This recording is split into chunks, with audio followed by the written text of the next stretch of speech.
എടാ ഉടുപ്പിട്ടിട്ട് പെട്ടെന്ന് എന്തുപറ്റി? അല്ലെ നമുക്ക് ബീച്ച് വരെ നോട്ട് വരാം. അളിയാ എനിക്കിപ്പോ കാറ്ററിംഗിന്റെ വർക്ക് ഉണ്ടല്ലേ. എടാ ഒരു 5 മിനിറ്റ് പെട്ടെന്ന് വരാം. ഇപ്പൊ വരാം. നീ എന്താ വിഷമിച്ചിരിക്കുന്നത്? എടാ എനിക്ക് പുറത്തോട്ടുള്ള വിസ വന്നു. ഇതാണോ ഇത്ര വലിയ ആന കാര്യം? നീ പോയി രക്ഷപ്പെടളിയാ, ഇവിടെ എന്നിട്ട് വലിയ കാര്യമൊന്നുമില്ല. നീ പോയിട്ട് എന്നെ കൂടെ രക്ഷപ്പെടുത്തളിയ. അതൊക്കെ പോട്ട്. എന്നാ പോണത്? ഈ മാസം അടുത്ത മാസം? നാളെ. എടാ ഞാനും അറിഞ്ഞില്ല ഈ പണ്ടാരം വന്ന് ഇങ്ങനെ ചാടുമെന്ന്.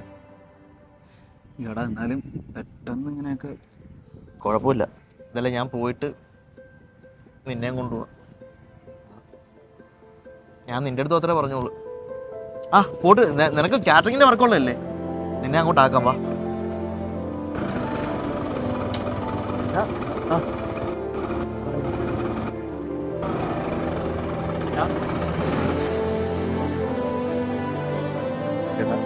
എന്നെ തരാൻ വേറൊന്നുമില്ല, നീ ഇവനെ വെച്ചു.